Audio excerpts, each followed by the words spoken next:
So that's Johnson posing with the fascist Viktor Orban outside number 10 Downing Street yesterday, Friday, the 28th of May 2021. And the caption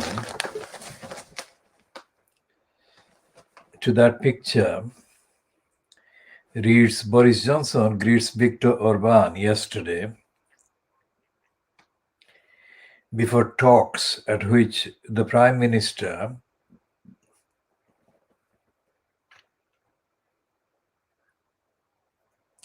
said he raised concerns about his Hungarian counterpart's human rights record. Meanwhile, a report branded unwise Johnson's handling of the lavish refurbishment of his number 10 flat, page 2. Now that is tip of the iceberg of the corruption of the status quo. How could it be unwise? It couldn't be unwise, it was criminal. So we shall return to Orban, but as we were saying in part A, this right-wing Timothy Garton Ash. Timothy Garton Ash has been a long-time right-wing commentator, propagandist on Europe.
But he's admitting, this Timothy Garton Ash,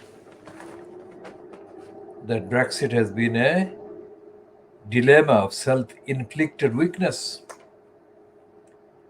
Because he says about Orban, what this visit really shows, Orban's visit to the UK yesterday, is that acute tension visible all across the British government's external policy between principle and self-interest. That's always an issue for democracies, but it becomes acute when you are desperately seeking new trade deals and access arrangements, not least with the world's largest multinational single market, which you have just left. That the British Prime Minister feels the need to quote this illiberal leader of a small EU member state thus illustrates a central dilemma of post-Brexit Britain. It is the dilemma of self-inflicted weakness. So Hungary is a EU member state. Even Timothy Garton Ash admits that Johnson is a congenital liar. That is what effectively Johnson is being exposed as repeatedly. And it is stupid because, like the deal with the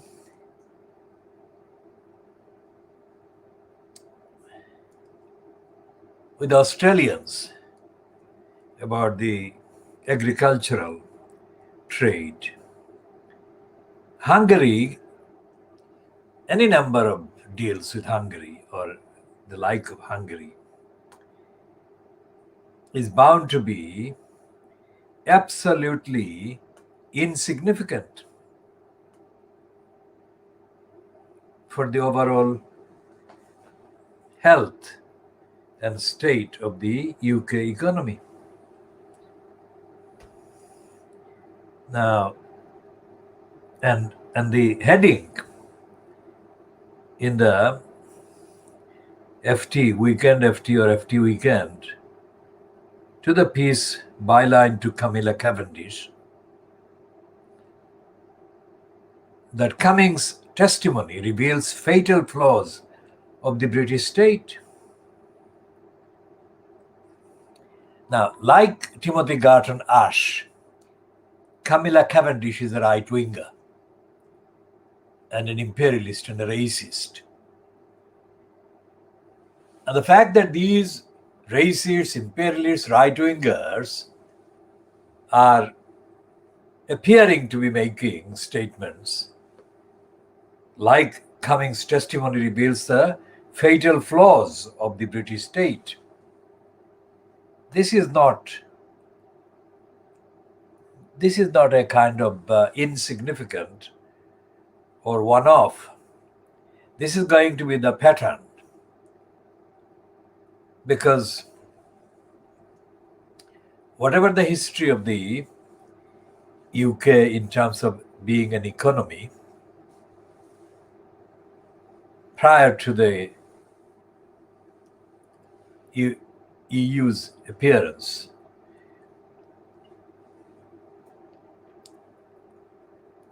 the various legal complexities that the Brexit actually entails will be costly in every respect. And the cost to be borne by, or be forced to be borne by, the ordinary people, the many.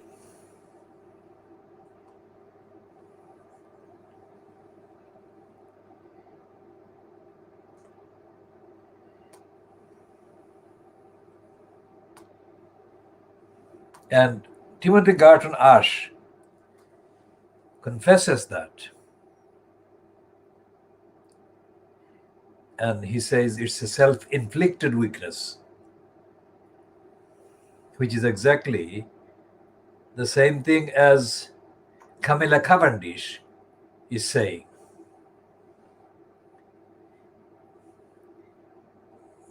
Unlike Garton Ash, Cavendish has got more space in this piece, and we shall be going through the space.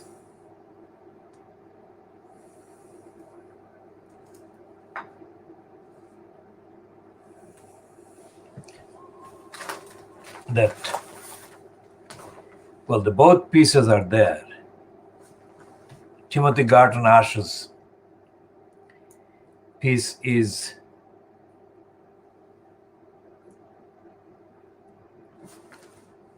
printed just underneath the piece given to Camilla Cavendish.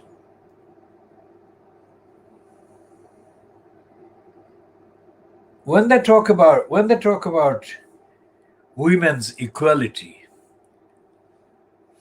in pieces that are issued by the United Nations bureaucracy,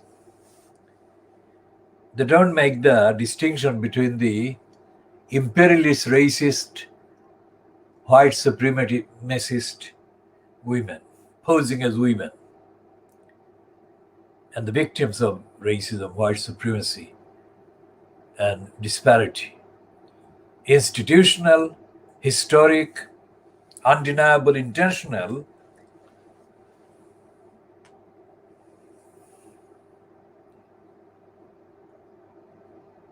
criminality.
So we shall read the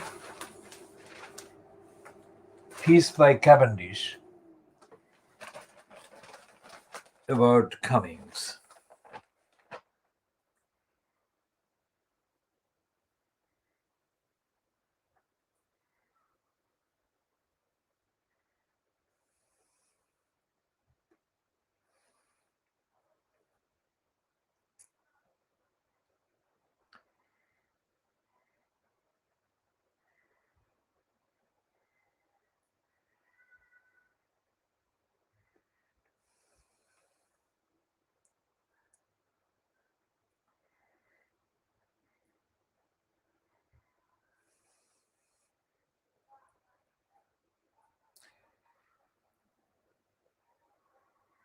Now, here is a confession that there is a world outside Little England that is actually more substantial than even the cleverest of the Little Englanders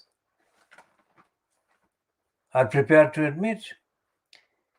She says, or she writes, in mid-March 2020, as Cummings was ranting his way through scenes he likened to the Independence Day film, I was meaning Camilla Cavendish was, wading through treacle in the bowels of the Department of Health as a lowly temporary advisor. Now, she was in post as an advisor.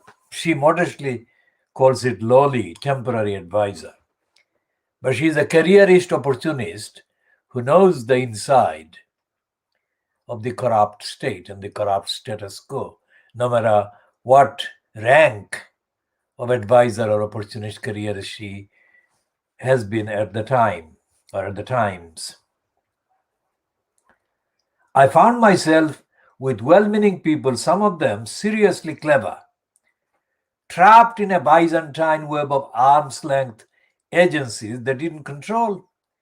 Every bit of the system seemed to think it knew best, and almost no one seemed to look abroad.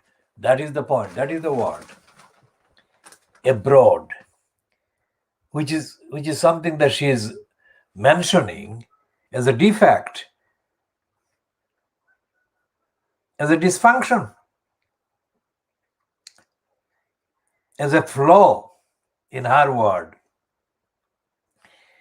NHSX, a joint unit of government and the NHS, decided that it should build the NHS COVID app and failed. Public Health England floundered while telling ministers everything was fine. The local government department refused to believe for weeks that hard-pressed local authorities were sitting on emergency money, which is supposed to save care homes. The lack of data was astounding, with different agencies presenting conflicting death figures. Gradually, the best and brightest came to the fore, some of them very junior. The data got better, largely due to the insistence of Hancock. So she is praising Hancock. Notably, the success of vaccine procurement was achieved by giving the task to the venture capitalist Kate Bingham. How can the UK have fared so badly?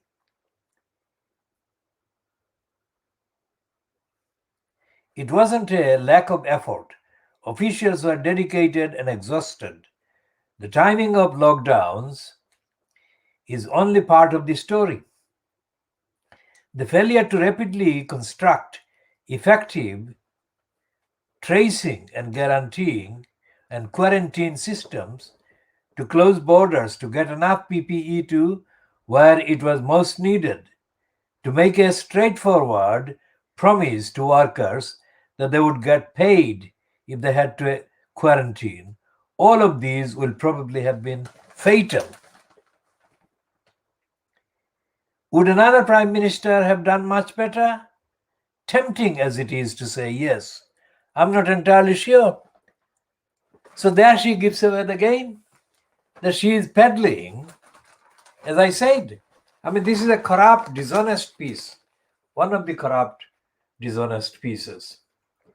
It says fatal flaws, the British state, and she ends up praising both Hancock and Johnson. And this is a piece she has written directly as a comment on the assertions and admissions made by Dominic Cummings on Wednesday, the 26th of May 2021.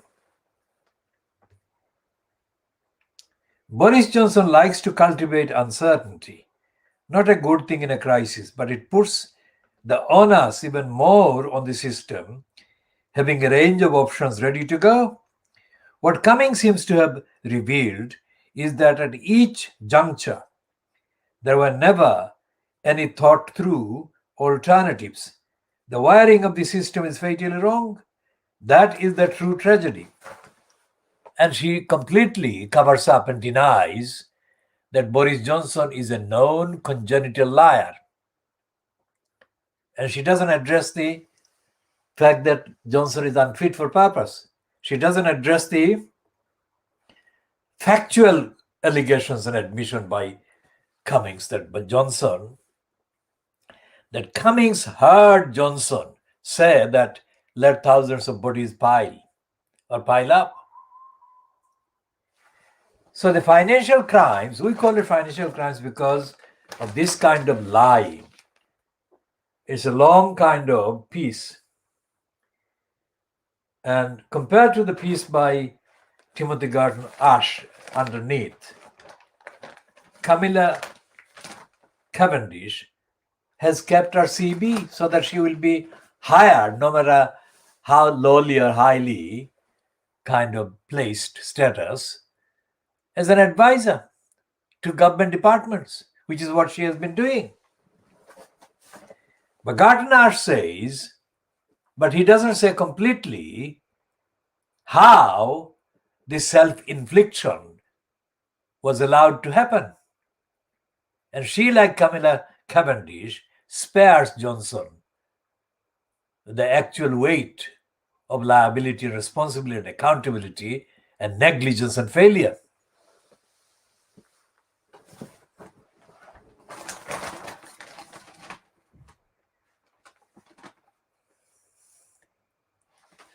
And the financial crimes is also doing the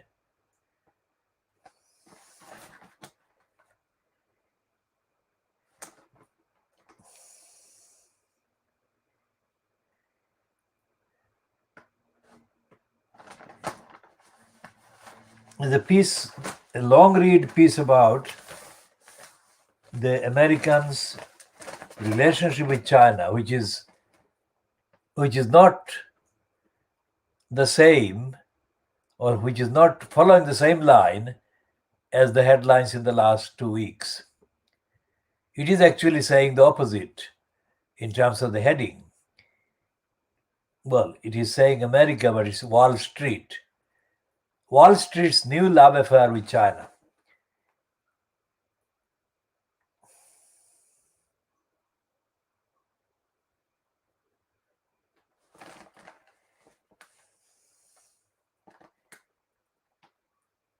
The statue of George Washington in New York's financial district, Goldman Sachs says it has a high level of conviction around the opportunity in China.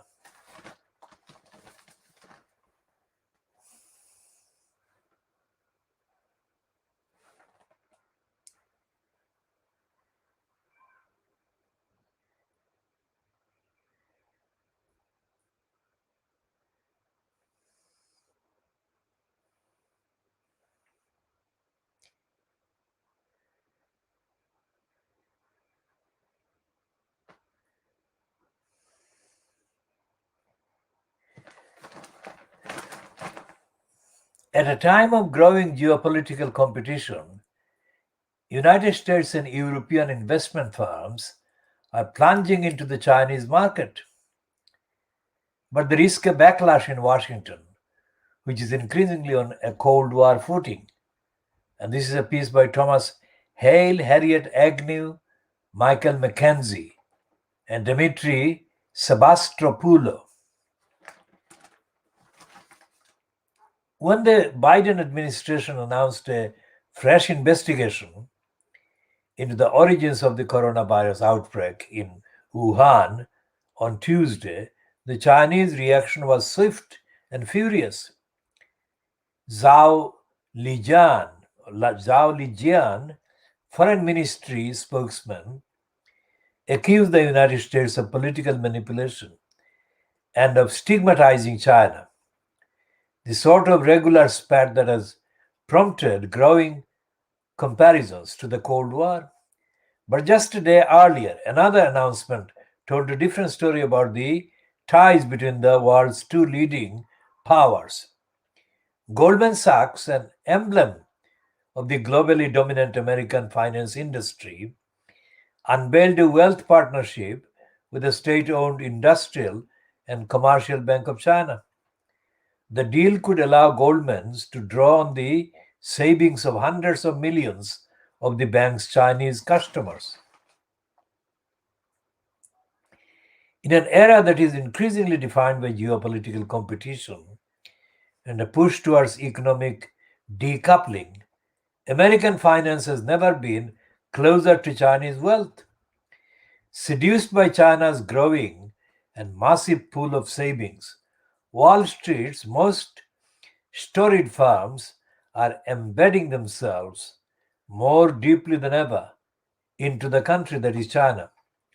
In addition to Goldman Sachs, BlackRock said earlier this month it had received approval for a wealth management partnership with Chinese Construction Bank, while JP Morgan Asset Management announced in March plans to invest $451 million in China. Merchant Bank's wealth unit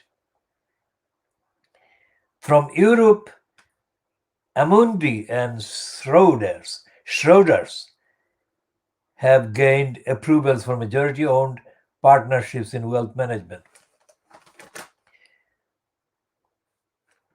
Within Goldman Sachs, we are excited from top to bottom, says Tuan Lam, head of the client business for Asia, ex-Japan at the company's asset management arm. We've obviously been thinking about China for quite a long time. And with the recent regulatory changes and market changes, we just have a very high level of conviction around the opportunity. China, which by one measure now has more billionaires than the USA, is opening its doors wider than ever to foreign firms. In the past 2 years, it has liberalized elements of its tightly controlled financial system and allowed American and European companies greater access. Although still wary about giving foreign institutions too large a role, the government of China is eager to draw on their expertise to help build a saving infrastructure that can help manage an impending demographic crisis. Now, all of this is typical capitalist propaganda. And the fact that they refer to China having more billionaires than America is a criminal reference. Why? Because as the Sunday Times latest annual kind of propaganda called Reach List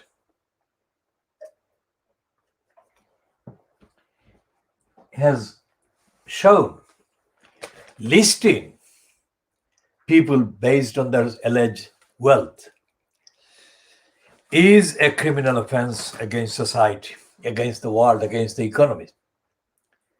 Because there is no explanation as to what these criminals owning these billions actually do with the alleged wealth.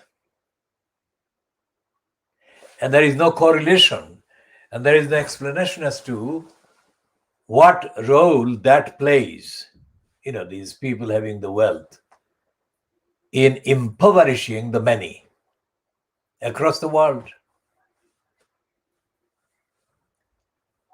So this is our world exclusive diagnostic finding about Fleet Street and about the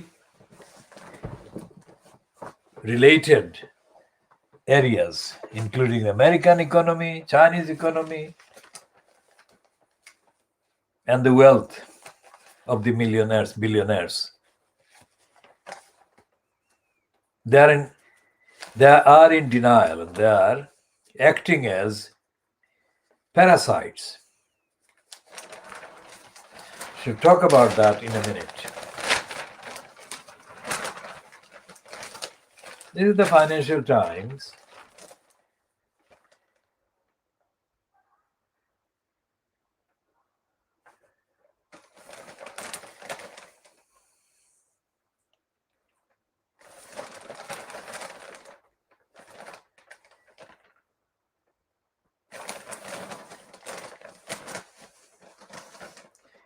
They're talking about Belarus, and they're saying that Belarus's brutal leader reasserts his authority. Now, in this piece, as well as in the rest of the financial crimes so-called expert serious commentary, there is no reference. There is absolutely no reference to any of the international conventions, treaties, declarations, agreements, let alone to the whole of the United Nations.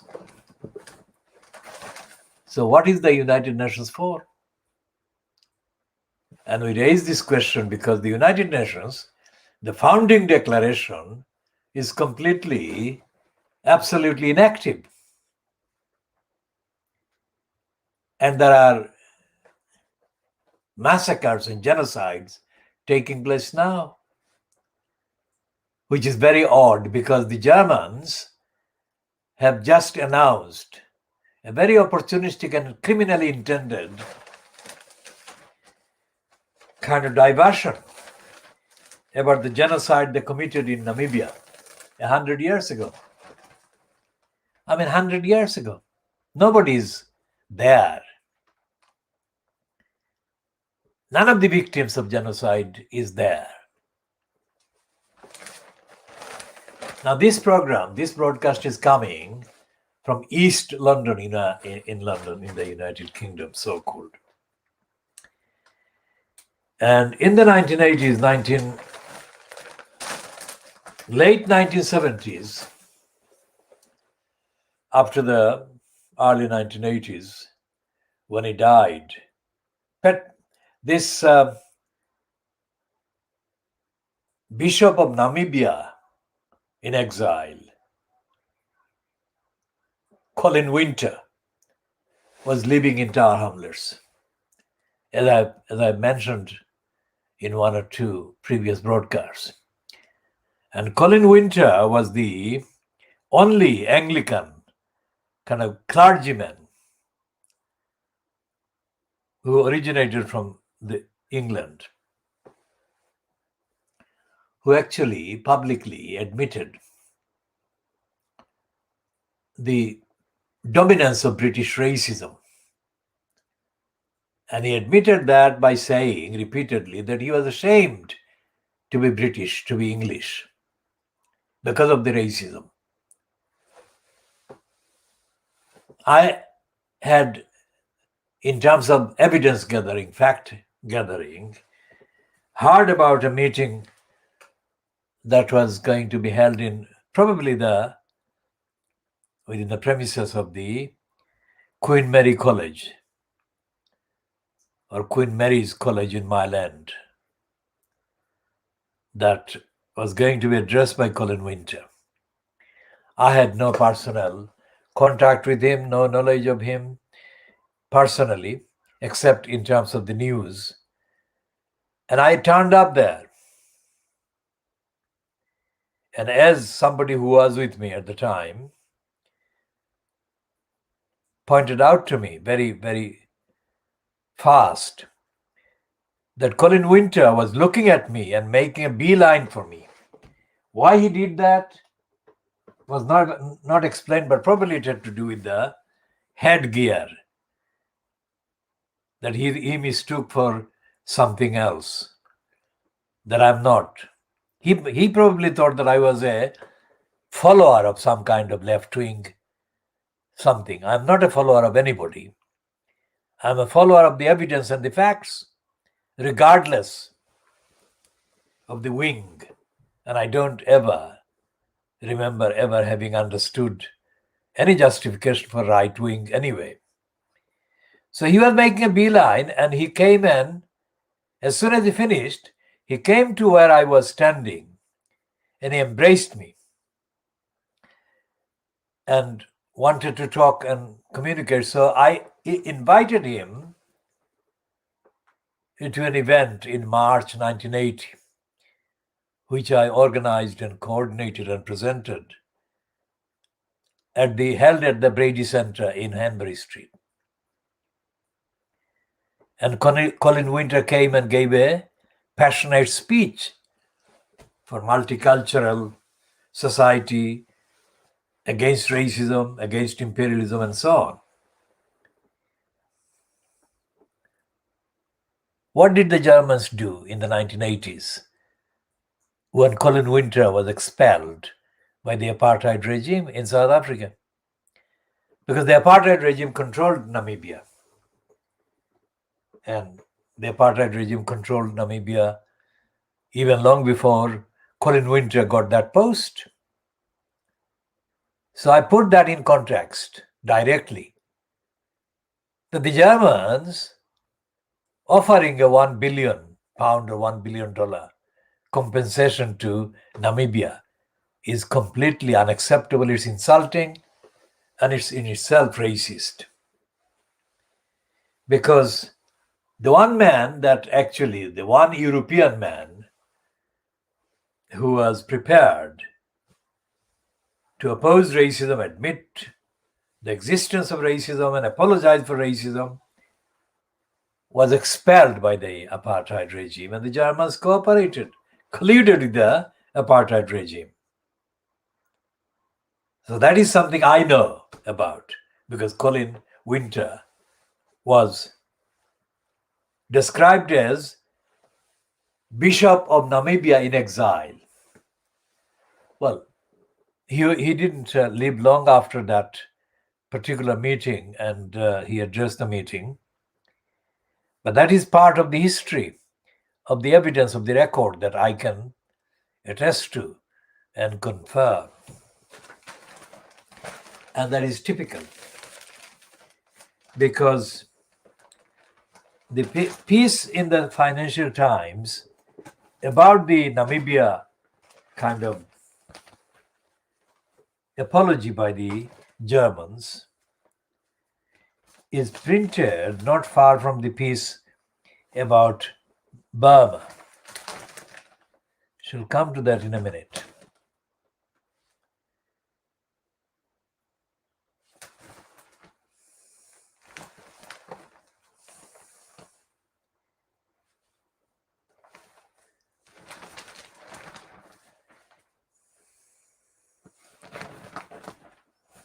So on page 12 of the Financial Times, there is this heading: Germany offers €1 billion for Namibia genocide. Well, the heading is wrong. The heading should not read for Namibia genocide. It should read over Namibia genocide. Because the word for suggests that they are funding more genocide or genocidal acts, or encouraging. So this one is headed colonial rule, and the one about Burma is headed in terms of section, regime detentions. And it says US demands the release of journalists in Burma. Well, we shall be using the word Burma instead of Myanmar throughout.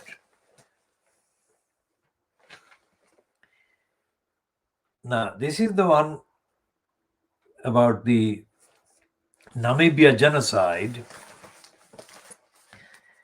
and it's written from Berlin by somebody called Erika Solomon, and from Johannesburg by Joseph Cottrell. There was a racist criminal in the 1980s active in the GLC of Ken Livingstone Livingston, the racist criminal liar called Robert Cottrell. Now, the Robert Cottrell is spelled Cotterell, I think. We'll check that and update on that. And that criminal's name has disappeared. The criminal was involved in a racistly, corruptly, falsely organized thing that was held in the Balance Road Robert Montefiore School premises. And it was an event where the main speaker was an employee of the GLC's police committee. The police committee was chaired by the liar Paul Boateng. So we shall update on all of that about Cottrell and the GLC and the police committee. It was supposed to be a police committee support unit. The crooks and the racists and the criminals. So this one about Germany offering €1 billion for Namibia genocide reads, Germany has officially recognized as genocide its colonial era slaughter of tens of thousands of Namibians more than a century ago. Can you imagine? More than a century ago. I mean, it takes a century.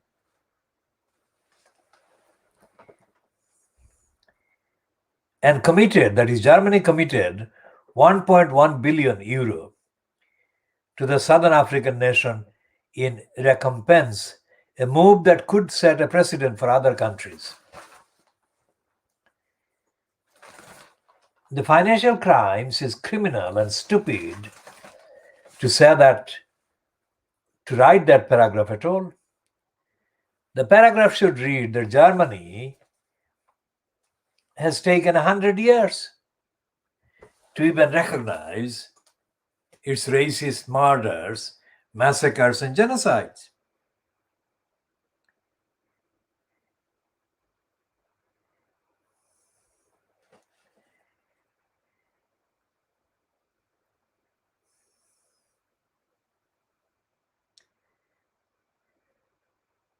And it's a pro-German, that is the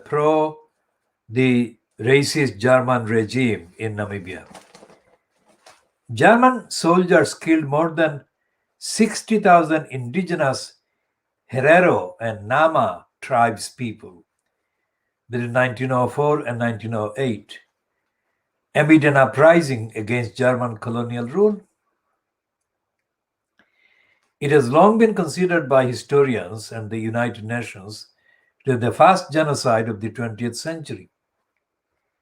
Heiko Maas, foreign minister, said yesterday that Germany officially acknowledged the events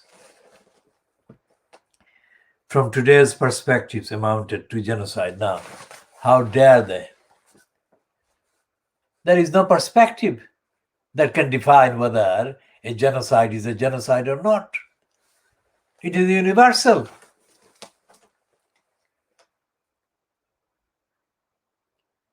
And that took place, that genocide of the African people took place decades before the Nazis committed their genocide of the people in the 1930s.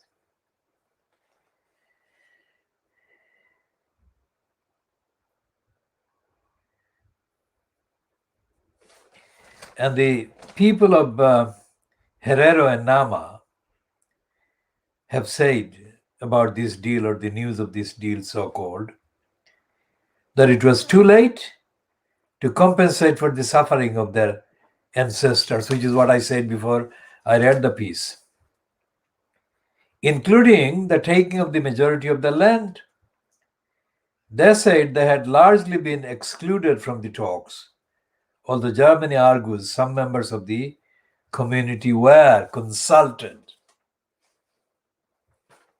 This is a pro-German piece in the Financial Crimes. Germany's offer is a total insult to our intelligence. And Namibian lawmakers should reject it, said Bekui Rukuro, the head of the Obahiro Traditional Authority. German President Frank-Walter Steinmeier is expected to visit Namibia to atone, but Rukuro said Parliament should walk out and reject the apology. Germany has acknowledged moral responsibility, but avoided an official apology to evade compensation claims. Maas stressed legal claims to compensations cannot be derived from this. That is the German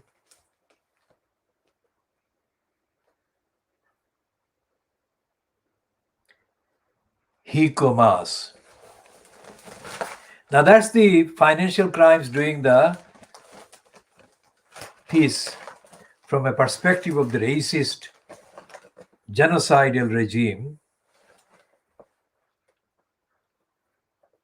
of Germany at the time of the genocide. And amazingly, unlike the Holocaust that involves the Jewish people in the main in the propaganda, the massacres by the Germans of the Namibian people are not mentioned anywhere. This is a one-off. So this is the kind of thing that the Financial Crime should mention, that fact, what I'm saying. And the fact that it doesn't mention that fact constitutes the Financial Crimes being a financial crimes, lying. World exclusive diagnosis of the racist, corrupt Fleet Street.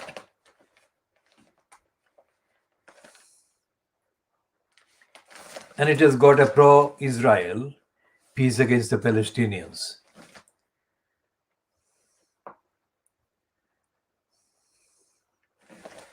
And it is the picture of the Israeli police arresting a Palestinian man arresting a man who supported the victims of the Israeli eviction of the Palestinians.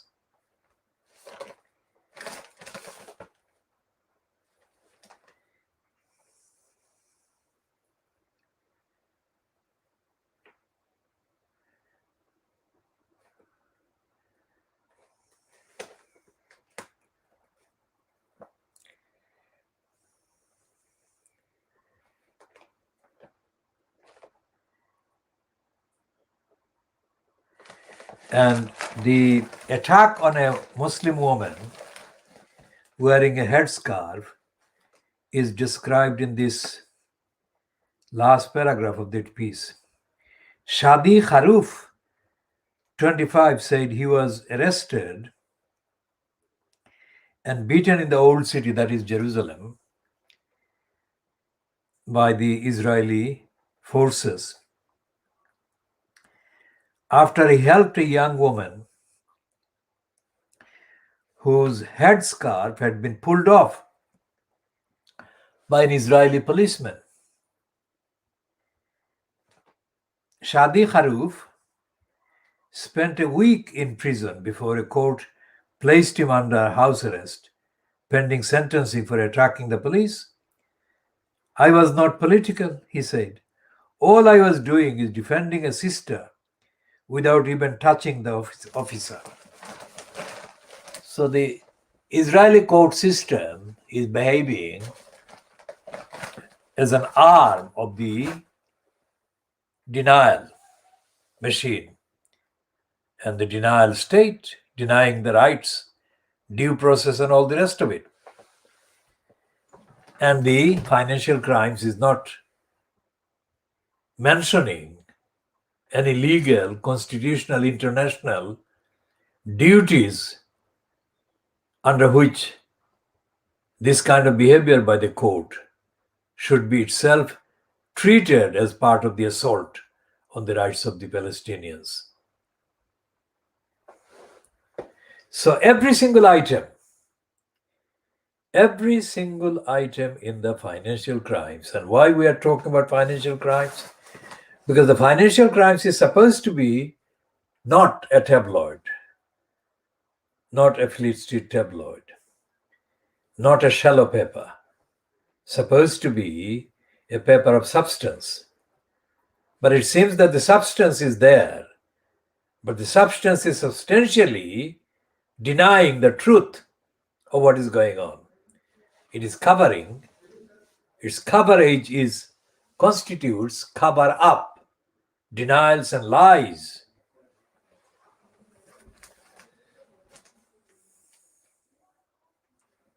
Now, what is this piece about?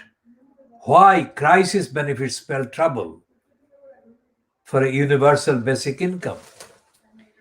This is on opinion on page 11 of the Financial Times by Marion Somerset Webb.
And this is the piece by Marion Somerset Webb, who is writing a corrupt piece in support of the capitalist big business and billionaires. There is nothing in the financial crimes or in the rest of the Fleet Street, including in the Times or the Guardian or the Daily Mirror. These are the ones that are not to be treated as being the same as the Daily Mail and the Scum and the Daily Express and the Boris Graph. There is a difference, but the difference is not substantial, and the difference is not for justice and equality and fairness. And it's not for ending the stranglehold of capitalist exploitation. And this piece by this person in the Financial Times about the American government's kind of, she's putting it as generous benefits to most people for the last 1 year plus. and the people have been allowed to avoid working for wage because of the coronavirus. But she's not addressing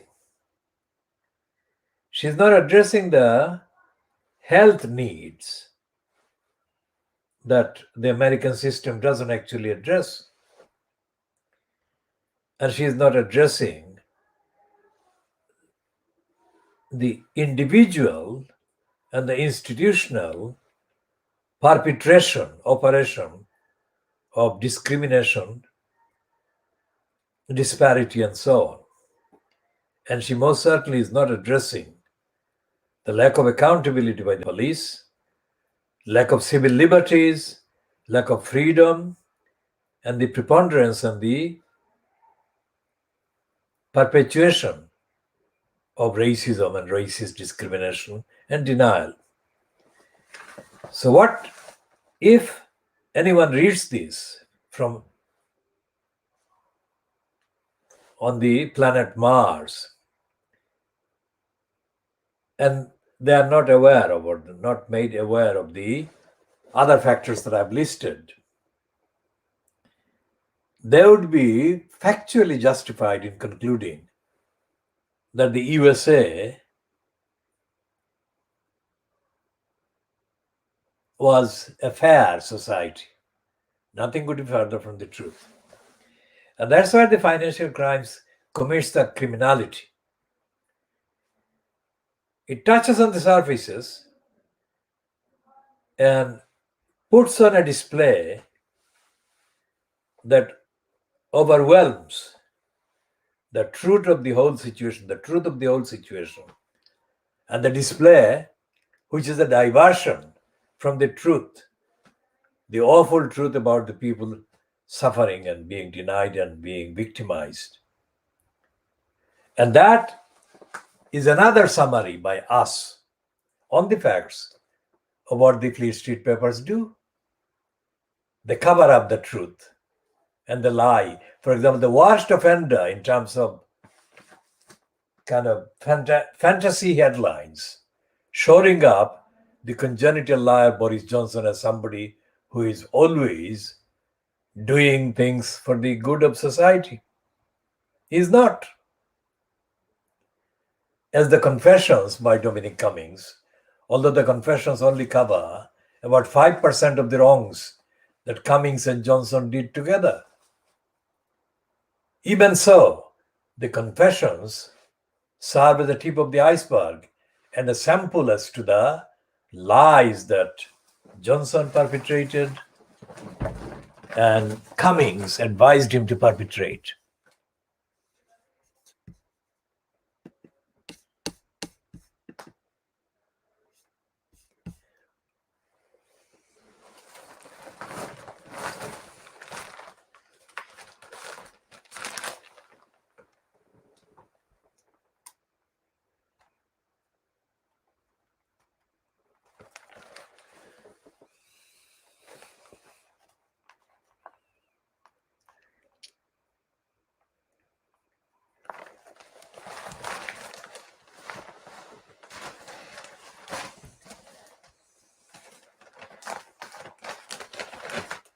So what is this thing about the convenience store that this Financial Times John Gappa is promoting?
And this piece by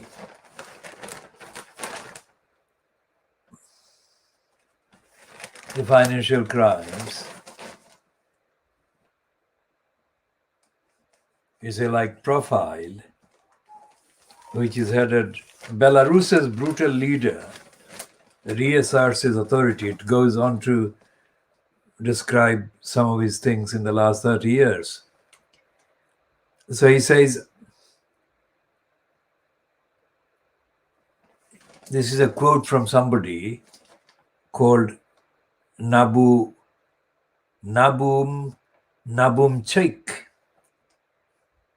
who is quoted as saying that Alexander Lukashenko's crackdown that involved the hijacking of the Ryanair aeroplane to kidnap the journalist.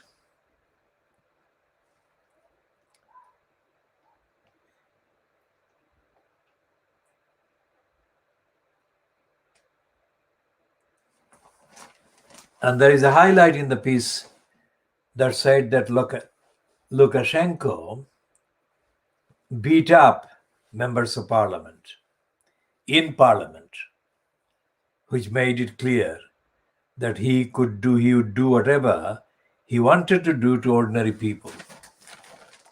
And the last kind of paragraph is saying that for Nabumchik, the crackdown is a grim throwback to the 1990s, when Lukashenko's police state was at the most virulent, and a confirmation that the post-2015 thaw is ancient history. Until last August, I would have said that psychologically, Lukashenko changed. He became calmer, more respectable, a retired dictator. He was like an old lion with prey running around him while he's lying down thinking, to hell with it. I can strike you all and kill you if I feel like it. But why bother? I'm a lion, aren't I? He said. But now, in these last months, Lukashenko is exacting exactly the same as he was in the 1990s. A person full of energy, but energy of hate. He is prepared to do absolutely anything with any of his opponents. He has no limits. And again, in this piece, as in the rest of the financial crimes, there is no reference to the international treaties, the declarations, the agreements, the conventions, the charters. All of that, or all of those items and factors, relate to the existence of the foundation of the United Nations. And if the financial crimes is omitting, leaving out those international instruments, so is the rest of the Free State, so is the Times.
So this cartoon by Peter Brooks, that we mentioned before about Viktor Orban leaving number 10 Downing Street and Johnson handing him an envelope and saying, "Post this on your way out, will you, Victor?" And a Muslim woman, a woman in burqa, is holding a placard near Orban, calling him racist Orban.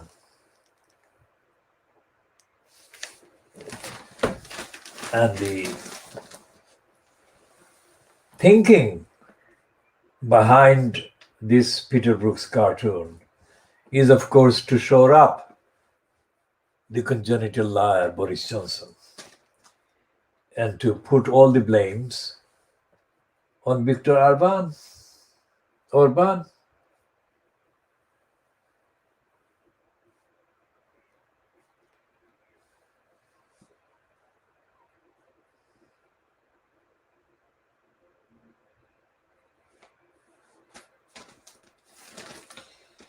And this Jenny Starner, this columnist on the Times, has got this propaganda that it's people who are refusing to take the vaccine are leaving us, that is the society, in limbo. And there is an explanatory note underneath it. While we long for the promised freedoms of June 21st, there is creeping fear that another summer could be taken from us. Now, who does she speak on behalf of when she says us? She most certainly doesn't speak on behalf of the people who are justifiably raising questions about the safety of this vaccine. Because the 44-year-old BBC presenter died because of a blood clot following the injection of an AstraZeneca vaccine.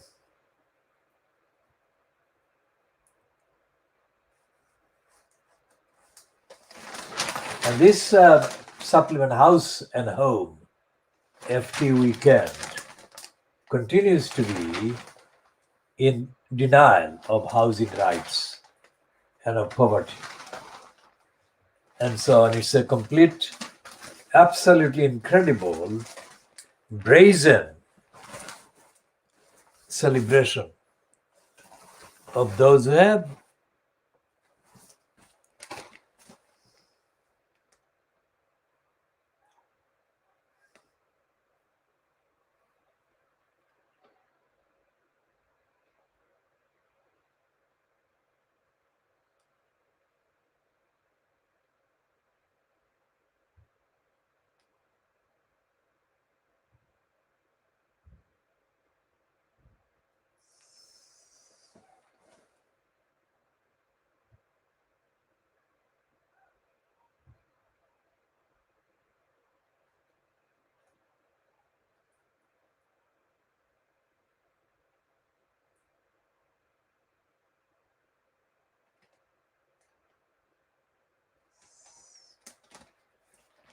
and this piece about the arguments against universal basic income, written by this Marion Somerset Webb, is talking about artificial intelligence and the disappearance of the human factor in the workplace.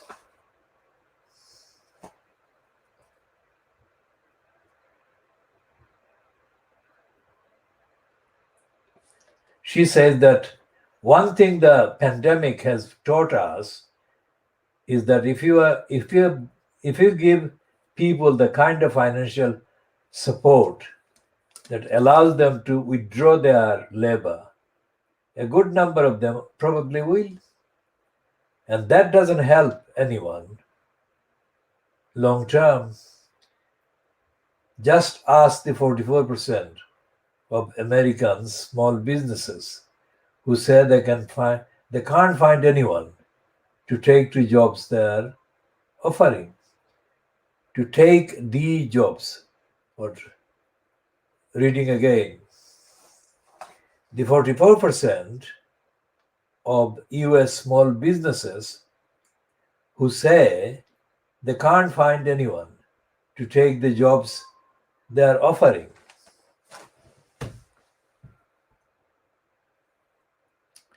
These are complicated but persistent factors that make up or break up society. And as the kind of lack of preparation to face and deal with the pandemic expose the already unprepared National Health Service in the UK. Individual small businesses are being exposed in that situation, as are the government departments, the agencies, and the local councils. Although the financial crimes doesn't tell the truth about the states of finance of the local councils, etc. Now, in the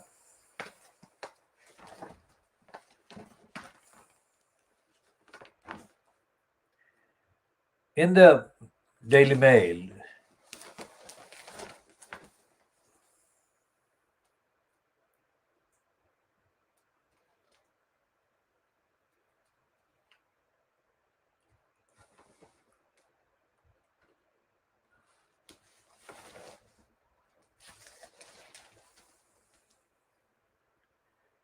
they've got as predicted, they've got another two-page spread attacking Cummings, not Cummings for the evidence, but they're attacking Cummings to shore up Boris Johnson. This is it. This is nothing to do with the telling of the truth.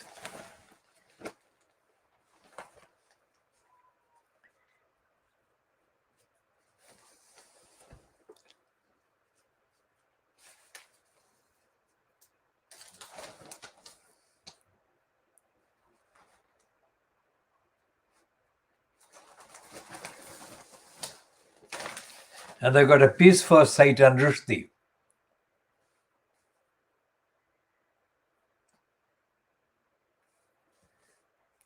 Said and Rushdie's daughter-in-law's fight for life, it says. Said and Rushdie's daughter-in-law yesterday revealed she had been fighting for her life with COVID. Urging followers to get vaccinated, Natalie Rushdie, 34, shared a selfie from her hospital bed which showed her with her eyes barely open and a tube in her nose. The jazz singer, who has a history of heart problems, wrote on Instagram, "This is COVID. I have been fighting for my life in last week in hospital."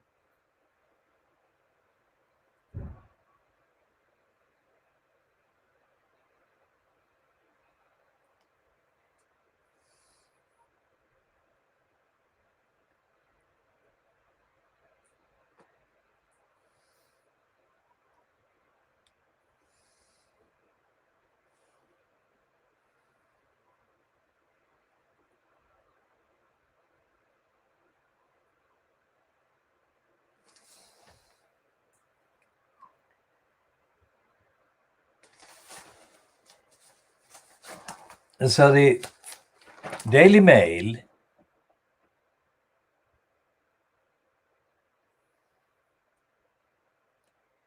is also running a two-page spread about Wuhan, with the main heading to an article, byline to John Vidal.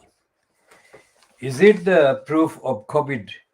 Is it the proof that COVID did leak from Wuhan Lab. That is the piece on the double spread by the Daily Mail, in the Daily Mail.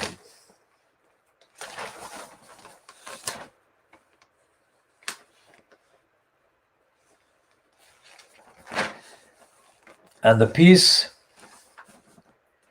about the corruption of Priti Patel is byline to David Rose, a suspicious investigative reporter, to put it mildly.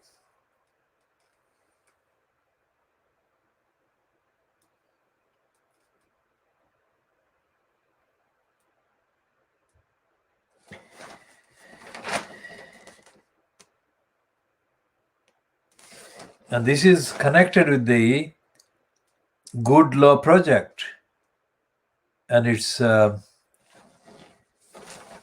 document submitted as part of the allegations against the Johnson-fronted cabal.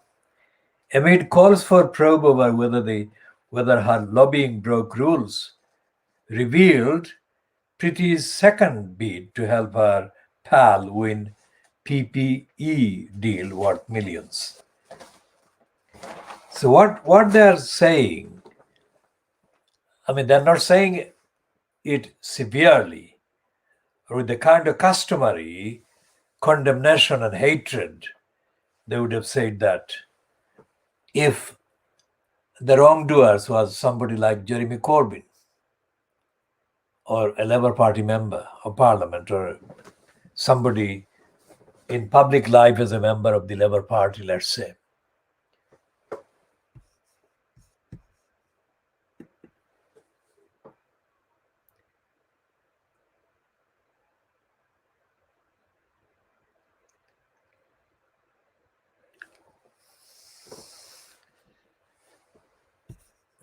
So we shall be continuing.